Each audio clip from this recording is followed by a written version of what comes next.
আমার কোর্সে আপনাদের সবাইকে স্বাগত। আজকে আমরা শিখব HTML এর ব্লক এবং ইনলাইন এলিমেন্ট নিয়ে। ব্লক এবং ইনলাইন এলিমেন্টস। এই ব্লক এবং ইনলাইন এলিমেন্টস কি? আমি যদি এখানে একটু বলি যে ব্লক লেভেল হচ্ছে সেই ধরনের এলিমেন্টস, মানে ব্লক লেভেল এলিমেন্টস হচ্ছে সেই ধরনের এলিমেন্টস যেগুলো সবসময় কী করে, নতুন একটা লাইন দিয়ে শুরু করে। যে এলিমেন্টসগুলো নতুন একটা লাইন নিয়ে শুরু করে এবং সম্পূর্ণ উইড নিয়ে থাকে।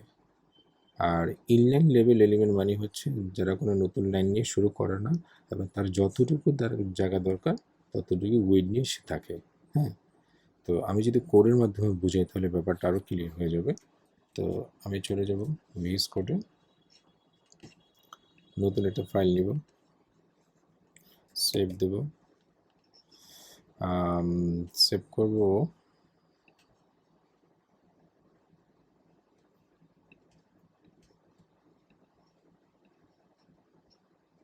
আচ্ছা, এখন ফাইলের নাম দিয়ে দেব ক্লাস 15। ওকে, বেসিক লেআউটটা করে নিই। Less than exclamation sign doctype, এস্টিমেট শুরু শেষ, তারপর কি দেব, হেড শুরু শেষ, তারপর টাইটেল শুরু টাইটেল শেষ। টাইটেল কি দেব, HTML block and inline elements. Okay, এরপরে দেব কি বডি, বডি শুরু বডি শেষ। আচ্ছা, এখানে বললাম কি, বললাম হচ্ছে যে block level element, block and আর একটা হচ্ছে ইনলাইন। এই ব্যাপারটা কিন্তু বুঝাটা অত্যন্ত জরুরি। হ্যাঁ, আমি একটু কমেন্টের মধ্যে রেখে দিই, ব্লক এবং ইনলাইন। ব্লক লেভেল এলিমেন্ট মানে কি? ব্লক লেভেল এলিমেন্ট মানে হচ্ছে যেই এলিমেন্টটা নতুন একটা লাইন দিয়ে শুরু করে এবং যা কিনা পুরোপুরি উইড নিয়ে থাকে, মানে আশেপাশে কাউকে জায়গা দিবে না সে, মানে আমি একাই থাকবে এরকম একটা অবস্থা। হ্যাঁ, বাট ইনলাইন এলিমেন্ট কী করে, নতুন করে লাইন নেয় না, তার যতটুকু জায়গা দরকার সে ততটুকুই নিয়ে নেয়। বুঝে গেল? তো এই ব্যাপারটা যদি কোডের মাধ্যমে ক্লিয়ার করতে হয় তাহলে আমাদের প্রথমেই যে এলিমেন্টটা আসে বা যে ট্যাগটা আসে সেটা হচ্ছে ডিপ। আপনি দেখবেন আমরা যখন ডিপ দিয়ে কোনো কিছু লিখি, ডিপ কেন ইউজ করা হয়? ডিপ ইউজ করা হয় কোনো কন্টেইনার ইউজ করার জন্য, মানে একটা কন্টেইনার নেওয়ার জন্য আমরা ডিপ নিয়ে থাকি। ডিপ, এই ডিপ ট্যাগটা হচ্ছে ডিআইবি, ডিপ। ডিপ শুরু ডিপ শেষ, মানে ব্যাপারটা হচ্ছে এরকম যে এখানে একটা কন্টেইনার, এখানে একটা কন্টেইনার, এখানে একটা কন্টেইনার, ব্যাপারটা হচ্ছে এরকম। বুঝা গেল? তো কন্টেইনার নেওয়ার জন্য যেমন এই সেকশনটা হচ্ছে, এই কন্টেইনারটা হচ্ছে লগ ইন প্যানেলের জন্য, এই কন্টেইনারটা হচ্ছে আপনার রেজিস্ট্রেশনের জন্য, তারপরে এটা হচ্ছে আপনার কন্ট্যাক্ট ফর্মের জন্য। সো এরকম কন্টেইনার একটা সেকশনের জন্য আমরা এই ডিপগুলো নিয়ে থাকি, ডিপ এলিমেন্টটা নিয়ে থাকি। বুঝে গেল? তো এখন আমি যদি লিখি যে, আমি যদি লিখি ডিপ শুরু ডিপ শেষ, এখন এখানে যদি একটা প্যারাগ্রাফ নিই পি ট্যাগ দিয়ে যে লরেন, এটা। হ্যাঁ, আচ্ছা, একটু আমি ভিউতে গিয়ে টগল র্যাপটা করে ফেলি। ওকে, সেভ দিলাম। তারপরে আমি যদি ব্রাউজারে যাই,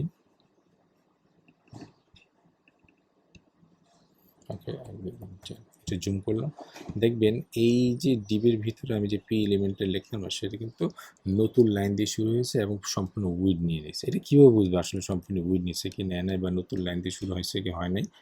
ফর এক্সাম্পল আমি যদি আরেকটা ডিপ নিই, ডিপ পি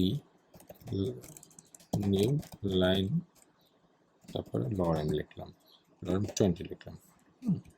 আমি এখানে সেভ দিলাম, রিলোড দিলাম। এই যে এখন বুঝে গেল, কি বুঝে গেল, যে ডিপ অলওয়েজ নতুন একটা লাইন নিয়ে শুরু হয়। ও কিন্তু এখান থেকে শুরু হয় নাই, ও কোত্থেকে শুরু হয়েছে, এই জায়গা থেকে। হ্যাঁ, তো ডিপ সবসময় কী করে, নতুন লাইন।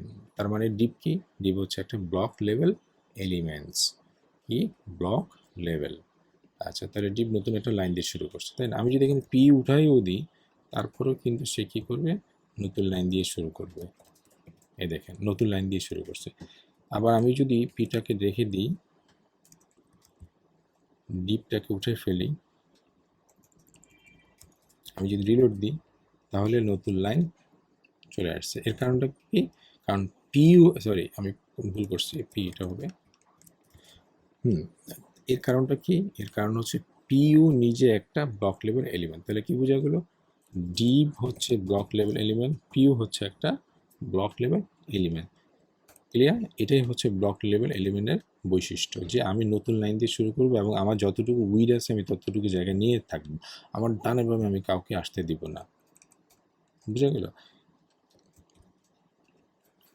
ওকে, এখন সিএসএস এর মাধ্যমে কিন্তু এই বিহেভিয়ারটাকে আবার চেঞ্জ করে দেওয়া যায়, আর সেটা পরে দেখা যাবে। কিন্তু আমরা আগে একটু জেনে নিই যে ব্লক লেভেল এলিমেন্টগুলো আর কী কী আছে। আমি এখন দেখাবো যে কী কী ব্লক লেভেল এলিমেন্ট আছে এইচটিএমএল-এ। সেটা হচ্ছে, আমি যদি কমেন্টের মাধ্যমে দেখাই ব্যাপারটা ক্লিয়ার হয়ে যাবে। সেটা হলো কি অ্যাড্রেস, তারপরে হচ্ছে আর্টিকেল, অ্যাসাইড, ব্লক কোড, তারপরে কি হবে ক্যানভাস, তারপর ডিডি, ডি তো বললামই, তারপর ডিএল, ডিটি, ফিল্ড সেট, তারপর figcaption, figcaption, figure, footer, form, তারপরে H1 থেকে আমাদের H6 পর্যন্ত যে হেডিং এলিমেন্টগুলো আছে সেগুলো সেগুলো হচ্ছে আমাদের ব্লক লেভেল এলিমেন্ট। তারপর হেডার, তারপর এইচআর, এলআই, আবার main tag, nav tag, noscript tag, OL tag, P tag, তারপর পি সেকশন, তারপর হচ্ছে টেবিল, সেকশন বানানটা ভুল হয়েছে আমাদের, সেকশন, টেবিল ট্যাগটা, তারপরে টি ফুট, তারপর ইউএল, ভিডিও, এগুলো হচ্ছে আপনার ব্লক লেভেল এলিমেন্ট। বুঝা গেল? এর মধ্যে থেকে আমি যদি একটা ইউজ করি, যেমন অ্যাড্রেস, ডাবল ডি অ্যাড্রেস শুরু, অ্যাড্রেস শেষ, ধানমন্ডি 15 নম্বর, ঢাকা 1209, ঢাকা 1209। আমি যদি এখানে একটা ব্রেক দিয়ে আসি, ব্রেক, ব্রেক বাংলাদেশ, ওকে।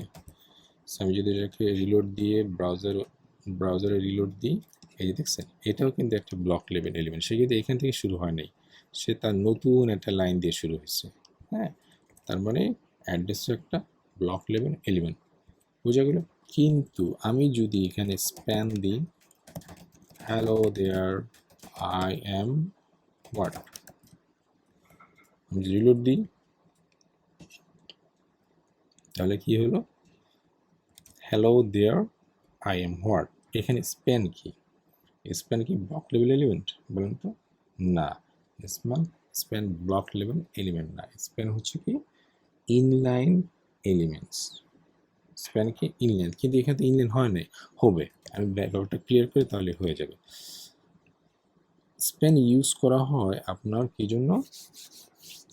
এটা কোনো নতুন কোনো লাইন নিয়ে নতুন কোনো লাইন নিয়ে শুরু হয় না, আর এটা যতটুকু তার জায়গা দরকার সে ততটুকুই থাকে। ফর এক্সাম্পল, আমি যদি একটু কোডের মাধ্যমে আপনাদের দেখাই, আমরা এই স্প্যানটা কখন ইউজ করি।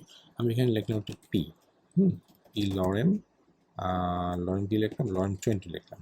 এর ভিতরে আমি চাচ্ছি এই অংশটুকু একটু স্টাইল করতে ক্লাস দিয়ে, বা এই অংশটুকুর মধ্যে কিছু কাজ করতে, বা এই অংশটুকুর মধ্যে কিছু কাজ করতে। তো এই ধরনের আপনার প্যারাগ্রাফ বা এই ধরনের অংশে যখন কোনো কাজের প্রয়োজন হয়, তখন আমরা কী করি? একটা স্প্যান ট্যাগ নিই, স্প্যান নিলাম, স্প্যান শুরু করলাম,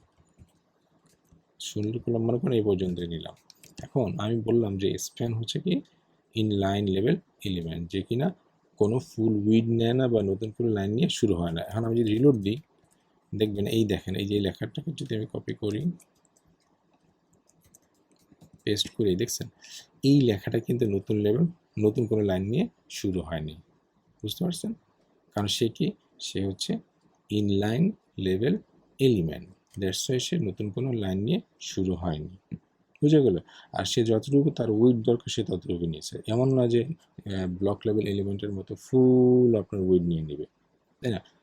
স্প্যান ছাড়াও আপনার এই ট্যাগও হচ্ছে কি, এই ট্যাগও হচ্ছে ইনলাইন লেভেল এলিমেন্ট। এই ট্যাগ শুরু করলাম, এই ট্যাগ শেষ করলাম, আর এখানে দিতে হবে কি HREF, এটা ঠিকানা দিলাম www.yahoo.com। এখানে HTTPS দিতে হবে, তা নাহলে লোকাল হোস্ট থেকে যাবে না।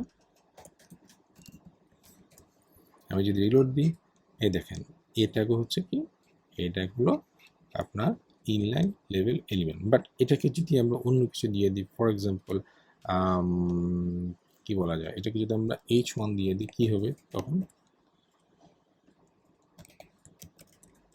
এই দেখেন H1 নিলে কি হয়, সে নতুন লাইন নিয়ে ফেলছে, কারণ H1 এর বৈশিষ্ট্য কি, এই যে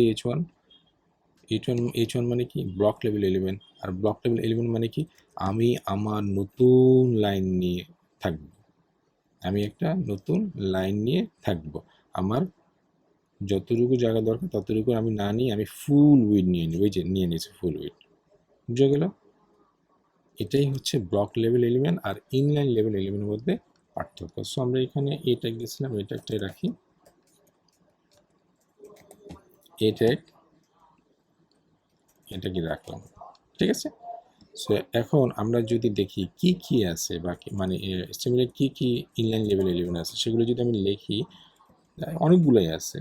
for example A tag, ABBR, তারপর acronym, acronym BDO, big, BR, button, তারপর হচ্ছে সাইট, কোড, ডেফিনেশন মানে DFN, তারপর হচ্ছে IMG, ইনপুট, তারপর KBD, লেভেল, ম্যাপ, অবজেক্ট, তারপর হচ্ছে আউটপুট, কিউ, স্যাম্পল, স্ক্রিপ্ট, এরপর আছে সিলেক্ট ট্যাগ, তারপরে হচ্ছে সিলেক্টিভ স্মল ট্যাগ আছে, তারপরে স্প্যান, স্ট্রং, স্প্যান তো বললামই, স্ট্রং, সাব সাব তারপরে হচ্ছে টেক্সট এরিয়া, যেটা কিনা HTML এ ফর্মের জন্য ইউজ করা হয়, তারপর হচ্ছে টাইম ট্যাগটা, তারপর TT, var, এগুলো হচ্ছে আপনার ইনলাইন লেভেল এলিমেন্ট। বুঝে গেল তো দুইটার মধ্যে পার্থক্য কি, কোনটা আপনার ব্লক লেভেল এলিমেন্ট, কোনটা ইনলাইন লেভেল এলিমেন্ট। ক্লিয়ার তো ব্যাপারটা? তো মনে রাখবেন যে দুইটার মধ্যে বেসিক পার্থক্যটা কোথায়। হ্যাঁ, যদিও এই বিহেভিয়ারগুলো, এই বৈশিষ্ট্যগুলো কিন্তু আমরা চেঞ্জ করতে পারি কিসের মাধ্যমে, CSS এর মাধ্যমে, কিন্তু বাই ডিফল্ট তাদের বৈশিষ্ট্য হচ্ছে এগুলো। বুঝে গেল? আর ডিভের কাজটা কি, ডিভের কাজটা হচ্ছে কন্টেইনার নেওয়ার জন্য। সেটা তো বললাম আমি প্রথমে যে আমরা যদি কোনো একটা ওয়েব পেজে আমার এই বাম দিকে একটা অংশ রাখতে চাই, ডান দিকে একটা অংশ রাখতে চাই, মাঝখানে একটা অংশ রাখতে চাই, নিচে একটা অংশ রাখতে চাই, আমার ওই পোর্শনের জন্য একটা অংশ, এগুলোকে আলাদা আলাদা করার জন্য, আলাদা আলাদা কন্টেইনার নেওয়ার জন্য আমরা এই ডিভটা ইউজ করে থাকি। ওটা ক্লিয়ার? সো আজকে তাহলে এই পর্যন্ত, পরবর্তী পর্বে নতুন কোনো টপিকস নিয়ে আলোচনা করা হবে। ততক্ষণ পর্যন্ত ভালো থাকবেন, সুস্থ থাকবেন। ও হ্যাঁ, এই চ্যানেলটাকে অবশ্যই সাবস্ক্রাইব করবেন। ওকে, আল্লাহ হাফিজ।